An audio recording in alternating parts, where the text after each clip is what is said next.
নমস্কাৰ খবৰ সবিশেষ ষ্টুডিঅ'ত মই প্ৰাঞ্জল প্ৰধানমন্ত্ৰী আৰু গৃহমন্ত্ৰীৰ অসম ভ্ৰমণৰ বিৰোধিতা সদৌ অসম ছাত্ৰ সন্থাৰ 23 আৰু 24 জানুৱাৰীত ৰাজ্যজুৰি প্ৰতিবাদ সাব্যস্ত কৰিব আছুৱে ডিব্ৰুগড়ত সংবাদমেলযোগে ঘোষণা আছু নেতৃত্বৰ 23 জানুৱাৰীত প্ৰধানমন্ত্ৰী নৰেন্দ্ৰ মোদী আৰু 24 জানুৱাৰীত অসমলৈ আহিব কেন্দ্ৰীয় গৃহমন্ত্ৰী অমিত শাহ প্ৰধানমন্ত্ৰী আৰু গৃহমন্ত্ৰীগৰাকীৰ অসম ভ্ৰমণৰ সময়তে প্ৰতিবাদেৰে ৰাজ্য কপাবলৈ সাজু হৈছে সদৌ অসম ছাত্ৰ সন্থা 23 জানুৱাৰীত ৰাজহুৱা স্থানত মুখত কোলা কাপোৰ বান্ধি আছুৱে সাব্যস্ত কৰিব বিক্ষোভ লগতে 24 জানুৱাৰীত ৰাজ্যজুৰি নাগৰিকত্ব সংশোধনী আইনৰ প্ৰতিলিপি দাখ কৰিব আছুৱে প্ৰধানমন্ত্ৰী আৰু গৃহমন্ত্ৰী অসমত থকা সময়ত অসমত ব্যাপক প্ৰতিবাদ হ'ব সদৌ অসম ছাত্ৰ সন্থাই অসমৰ জিলাই জিলাই প্ৰতিবাদ কৰিব অঞ্চলে অঞ্চলে প্ৰতিবাদ কৰিব সেই সিদ্ধান্ত আজি ঘোষণা কৰিবৰ কাৰণে আপোনালোকৰ জৰিয়তে বিষয়টো ৰাজহুৱা কৰিবৰ কাৰণে এই সংবাদমেলৰ আয়োজন কৰিছোঁ কাৰণ কা বাতিলৰ দাবীত আমি সদৌ অসম ছাত্ৰ সন্থাৰ প্ৰতিখন জিলা ছাত্ৰ সন্থাই অহা 22 তাৰিখে জোৰলৈ সমদল সমগ্ৰ অসমত জোৰলৈ সমদল কৰি ইয়াৰ প্ৰতিবাদ কৰা হ'ব ইয়াৰ কা বাতিল ইআইএ 2020 প্ৰত্যাহাৰ অসম চুক্তিৰ 6 নম্বৰ দফা ৰূপায়ণ আৰু অসম চুক্তি অনুসৰি জ্বলন্ত বিদেশী নাগৰিকৰ সমস্যা সমাধানৰ দাবী 24 জানুৱাৰীত নলবাৰীত অনুষ্ঠিত হ'ব বিজেপিৰ বিজয় সংকল্প সমাৰোহ বিজেপিৰ বিজয় সংকল্প সমাৰোহত অংশগ্ৰহণ কৰিব কেন্দ্ৰীয় গৃহমন্ত্ৰী অমিত শাহে নলবাৰীৰ প্ৰায় নিৰ্বাচনী ৰণদংকা বজাব কেন্দ্ৰীয় গৃহমন্ত্ৰীগৰাকীয়ে অমিত শাহৰ আগমনৰ লগতে বিজয় সংকল্প সমাৰোহক লৈ তৎপৰ হৈ পৰিছে ৰাজ্যিক বিজেপিৰ বিজয় সংকল্প সমাৰোহৰ প্ৰস্তুতিৰ বুজ লয় সাংসদ তথা ৰাষ্ট্ৰীয় দলৰ সাধাৰণ সম্পাদক দিলীপ শইকীয়া জয়ন্ত মল্ল বৰুৱা বিধায়ক নাৰায়ণ ডেকা তথা সুমন হৰিপ্ৰিয়াই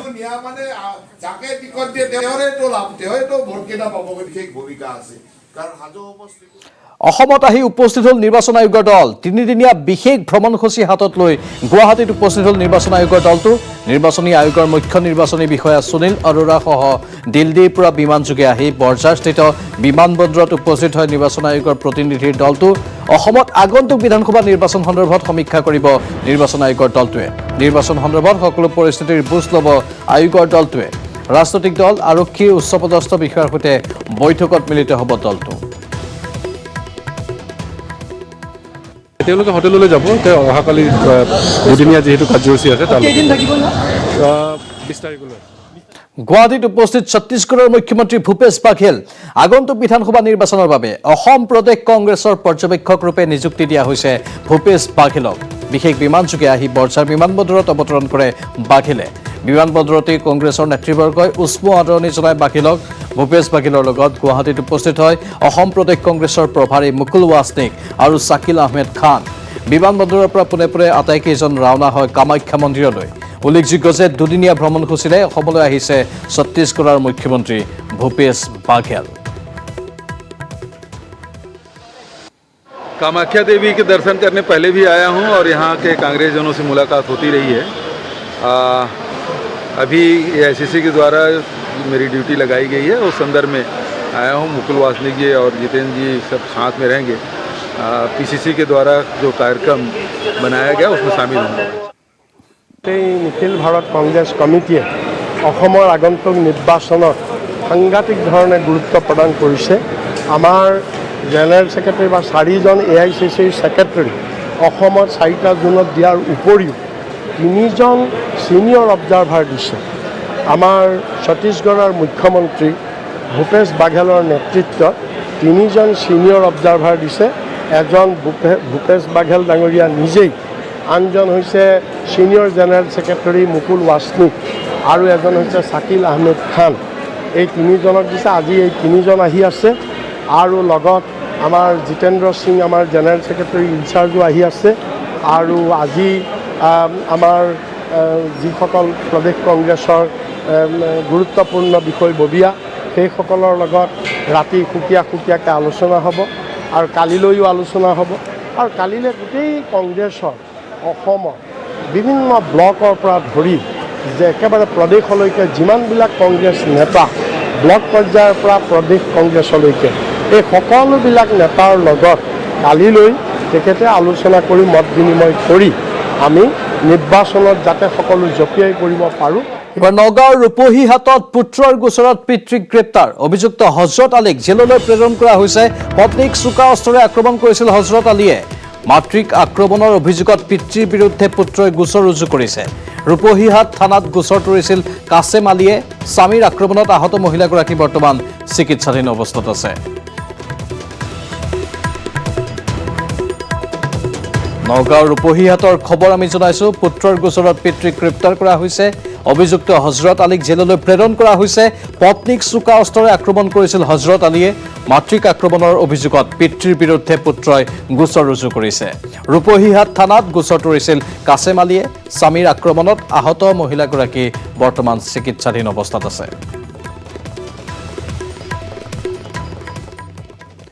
লখিমপুৰ চিকিৎসা মহাবিদ্যালয়ৰ নৱনিৰ্মিত ভৱন পৰিদৰ্শন মন্ত্ৰী হিমন্ত বিশ্ব শৰ্মাৰ। 2 মাহৰ ভিতৰত কাম সম্পূৰ্ণ কৰাৰ নিৰ্দেশ দিছে বিষয়াক। অধীক্ষক আৰু অধ্যক্ষৰ নিযুক্তি সম্পূৰ্ণ হোৱাৰ কথাও উল্লেখ কৰিলে মন্ত্ৰীগৰাকীয়ে। ইতিমধ্যে সম্পূৰ্ণ হৈছে চিকিৎসা মহাবিদ্যালয়ৰ নিযুক্তি পৰ্ব। নৱনিৰ্মিত লখিমপুৰ চিকিৎসা মহাবিদ্যালয় পৰিদৰ্শন কৰি এই কথা ঘোষণা কৰে স্বাস্থ্যমন্ত্ৰী হিমন্ত বিশ্ব শৰ্মাই। নৱনিৰ্মিত চিকিৎসা মহাবিদ্যালয়ৰ পৰিদৰ্শনৰ সময়ত মন্ত্ৰী হিমন্ত বিশ্ব শৰ্মাক সংগ দিয়ে লখিমপুৰৰ সাংসদ প্ৰদান বৰুৱাই।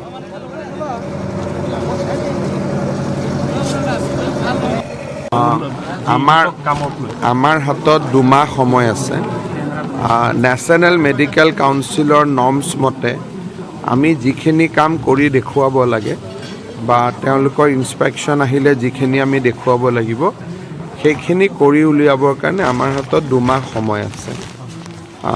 PW ডিপাৰ্টমেণ্টক মই কৈছোঁ যে আৰু অলপ ক্ষীপ্ৰতাৰে কামখিনি হৈ উঠিছে, কিন্তু ছাইটটো ক্লিন হোৱা নাই কাৰণে আমি ফাৰ্নিচাৰ দি লগাব পৰা অৱস্থাত অহা নাই। গতিকে 2 মাহৰ ভিতৰত গোটেইখিনি যাতে ভাল হৈ উঠে। ইতিমধ্যে আমাৰ প্ৰিন্সিপালে যোগদান কৰিছে, ছুপাৰিণ্টেণ্ডেণ্টে জইন কৰিছে, মেক্সিমাম ফেকাল্টিয়ে যোগদান কৰিছে। গতিকে আমাৰ লক্ষ্য হ'ব যে বাই ফেব্ৰুৱাৰী এণ্ড আমি হস্পিটেলখন আৰম্ভ কৰা। কিমান চিকিৎসক আৰু কিমান নাৰ্ছ ইয়াত নিযুক্তি কৰা হ'ব? ইয়াতে বহুতখিনি হৈছে, প্ৰায় মোৰ হাতত এতিয়াই সময় নাই, কিন্তু যিখিনি মেডিকেল কাউন্সিলৰ নৰ্মছ মতে যিমান ডক্টৰ লাগে, প্ৰফেচাৰৰ পৰা এছিষ্টেণ্ট প্ৰফেচাৰৰ পৰা ৰেজিষ্টাৰলৈকে অলৰেডি চব এপইণ্টমেণ্ট হৈ গ'ল। গোটেই কোনো এপইণ্টমেণ্ট হ'ব বাকী নাই। লাষ্ট ৰেজিষ্টাৰৰ লিষ্টখনো আমাৰ ৰিক্ৰুটমেণ্ট বৰ্ডৰ পৰা যোৱা 3 দিন আগত আহি পাইছে। গতিকে সেইখিনি হৈ যাব। পুনৰ স্বাগতম। মহানগৰীত কলং কপিলী কৃষি কেন্দ্ৰ মুকলি। বগীবাৰীত কলং কপিলী কৃষি কেন্দ্ৰ মুকলি কৰে মুখ্যমন্ত্ৰী সৰ্বানন্দ সোণোৱালে। 100 বিঘা মাটিত নিৰ্মাণ কৰা হৈছে এই কেন্দ্ৰটো। কেন্দ্ৰটোত উৎপাদন কৰা হৈছে শাক পাচলিৰ পৰা আৰম্ভ কৰি মাছ পালন। বেংকৰ পৰা 20 কোটি টকাৰ ঋণ লৈ ৰাজ্যৰ 6খন জিলালৈ সম্প্ৰসাৰিত কৰা হৈছে এই কেন্দ্ৰটো, যাৰ জৰিয়তে জীৱিকা লাভ কৰিছে 100টা পৰিয়ালে। মহানগৰীত কলং কপিলী কৃষি কেন্দ্ৰ মুকলি কৰা হ'ল। বগীবাৰীত কলং কপিলী কৃষি কেন্দ্ৰ মুকলি কৰে মুখ্যমন্ত্ৰী সৰ্বানন্দ সোণোৱালে। 100 বিঘা মাটিত নিৰ্মাণ কৰা হৈছে এই কেন্দ্ৰটো। কেন্দ্ৰটোত উৎপাদন কৰা হৈছে শাক পাচলিৰ পৰা আৰম্ভ কৰি মাছ। বেংকৰ পৰা 20 কোটি টকাৰ ঋণ লৈ ৰাজ্যৰ 6খন জিলালৈ সম্প্ৰসাৰিত কৰা হৈছে এই কেন্দ্ৰটো, যাৰ জৰিয়তে জীৱিকা লাভ কৰিছে 100টা পৰিয়ালে। মই কলং কপিলী তালুকদাৰ ডাঙৰীয়াৰ লগতে তেখেতৰ সতীৰ্থসকলক ধন্যবাদ জনাইছোঁ। তেখেতসকলে 2007ৰ পৰা মৎস্য উৎপাদনৰ পৰা আৰম্ভ কৰি কৃষিখণ্ডত আত্মনিয়োগ কৰি আহিছে। বহু ঘাট প্ৰতিঘাতৰ মাজেৰে আজি তেখেতসকলৰ সফলতাৰে 2021 চনত আজি উপনীত হৈছে। আৰু তেখেতসকলে সফল হোৱাৰ উপৰিও ইয়াত হাজাৰজনক তেখেতসকলে উৎসাহিত কৰিছে। আজি তেখেতসকলৰ বিশেষ উদ্যোগৰ যোগেদি 20 কোটি টকা ঋণ বিভিন্ন গৰাকী ব্যক্তিক এই অঞ্চলত তেখেতসকলে প্ৰদান কৰিবলৈ সক্ষম হৈছে। ফলত হাজাৰ হাজাৰ ইয়াত খেতিয়ক ৰাইজে মৎস্য উৎপাদনৰ ক্ষেত্ৰতে হওক, শাক পাচলিয়ে হওক বা জলকীয়াই হওক বা ফল মূলেই হওক ইত্যাদি ইত্যাদি ক্ষেত্ৰত আজি নিষ্ঠাৰে আত্মনিয়োগ কৰিছে। ফলত সকলোৱে আজি উপাৰ্জনৰ ক্ষেত্ৰত স্বাৱলম্বী হৈছে। এইটো এটা উল্লেখযোগ্য গ্ৰাম্য অৰ্থনীতিৰ সফলতা। সৰ্বোচ্চ ন্যায়ালয়ৰ বাধা নেওচি অনুষ্ঠিত হ'ল ম'হ যুঁজ। এহাল দুহাল নহয়, 20 হাল মহেৰে যুঁজ পাতি ৰক্ষা কৰিলে ভোগালী বিহুৰ পৰম্পৰা। কিন্তু ক'ত অনুষ্ঠিত হ'ল এই ম'হ যুঁজ?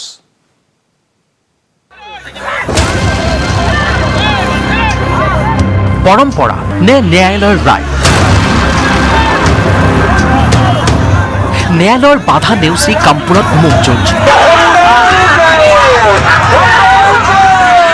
এযোৰা দুযোৰা নহয় প্ৰায় 20 যোৰা মহে যুঁজিলে কামপুৰ তেতেলীখৰা বামুণ দলং বড়ুকা পথাৰত কোনো আয়োজক সমিতি নহয় মহ পালক তথা গোৱালসকলে একগোট হৈ যুঁজালে ইজোৰৰ পিছত সিজোৰ মহ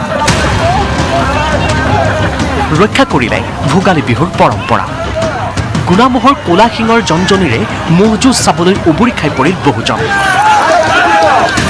নিজৰ মহটো সজাই পৰাই মহযুঁজস্থলীলৈ আনিলে মহপালকসকলে মহযুঁজস্থলীত প্ৰায় আধা ঘণ্টা জুৰি যুঁজা এহাল মহে বিশেষভাৱে দৃষ্টি আকৰ্ষণ কৰে উপস্থিত লোকসকলক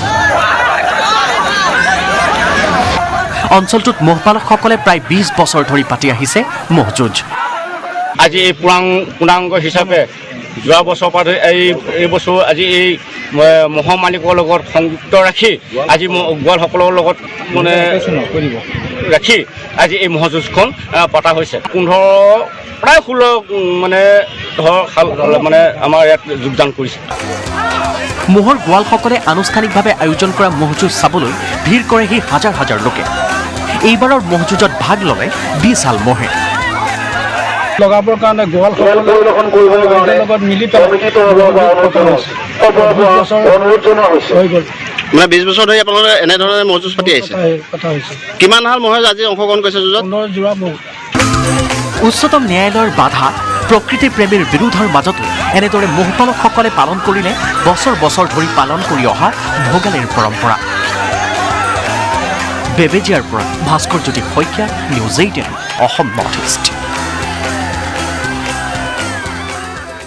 আমিনগাঁৱত স্থাপন কৰা হ'ব ইছৰোৰ এটা কেন্দ্ৰ গুৱাহাটীত 64 বিঘা মাটিত নিৰ্মাণ হ'ব বায়োটেক পাৰ্ক সোণাপুৰত দেশৰ ভিতৰতে সৰ্ববৃহৎ বিজ্ঞান নগৰীৰ আধাৰশিলা স্থাপন কৰি এই ঘোষণা কৰে মুখ্যমন্ত্ৰী সৰ্বানন্দ সোণোৱালে এই ৰিপৰ্ট আগবঢ়াই বিদায় লৈছোঁ এতিয়া বাতৰিৰ পৰা নমস্কাৰ শুভৰাত্ৰি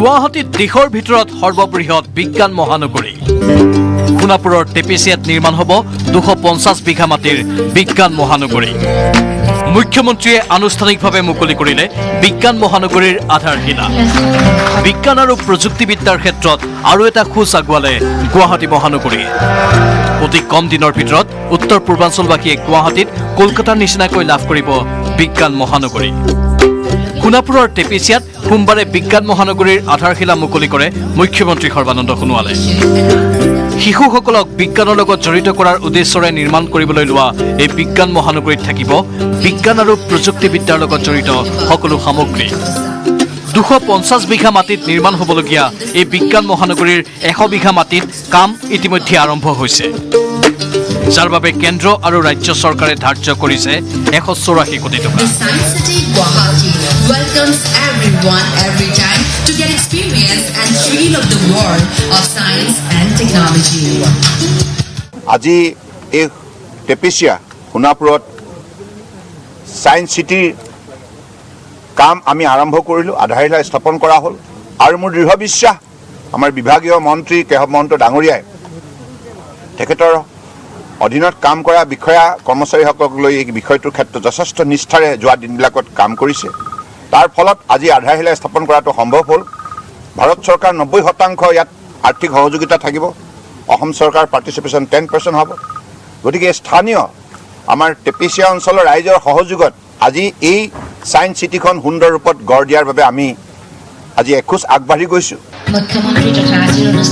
দেশৰ ভিতৰতে সৰ্ববৃহৎ এই বিজ্ঞান মহানগৰীত এবাৰত সোমাব পাৰিব 200 জন লোক বিজ্ঞান মহানগৰীৰ লগতে গুৱাহাটীৰ আমিনগাঁৱত স্থাপন হ'ব বায়োটেক পাৰ্ক আৰু ইছৰোৰ চেণ্টাৰ ইয়াৰে বায়োটেক পাৰ্কৰ বাবে 64 বিঘা মাটিত আৰম্ভ হৈছে কাম গুৱাহাটী মহানগৰৰ মাজমজিয়া শান্ত সুন্দৰ পৰিৱেশত অৱস্থিত হ'ব সায়েন্স চিটি গুৱাহাটী বিজ্ঞান আৰু প্ৰযুক্তিবিদ্যাৰ প্ৰদৰ্শন তথা উৎকৰ্ষ সাধনৰ ভূপেন দায়ে আমাৰ বাবে যি গীত ৰচনা কৰি গৈছিল গুৱাহাটী বিশ্ববিদ্যালয় প্ৰতিষ্ঠা কালতে জিলিকাব লুইতৰে পাৰ আৰু পৰৱৰ্তী সময়ত ভূপেন দায়ে এই গীতো তাৰ লগত এনেধৰণৰ সংযোজন কৰিছে বিজ্ঞানে আনিব জোৱাৰ গতিকে আজিৰ তাৰিখত বিশ্বৰ 21 শতিকাত এটা বিজ্ঞানে যিটো ভূমিকা পালন কৰিছে মানৱ সমাজৰ উন্নয়নৰ ক্ষেত্ৰত গতিকে সেই কথাটো আমি উপলব্ধি কৰি আজি এনেধৰণৰ গুৰুত্বপূৰ্ণ পদক্ষেপ হাতত লৈছোঁ বিজ্ঞান মহানগৰী প্ৰকল্পৰ নিৰ্মাণৰ ক্ষেত্ৰত মাটিৰ বাবে উচ্চ ন্যায়ালয়ত গোচৰ চলিছিল যদিও স্থানীয় ৰাইজৰ সহযোগত সমাধান হয় সেই গোচৰটো। কেমেৰা পাৰ্চন প্ৰভাত সিঙৰ সৈতে হীৰকজ্যোতি মালাকাৰৰ ৰিপৰ্ট।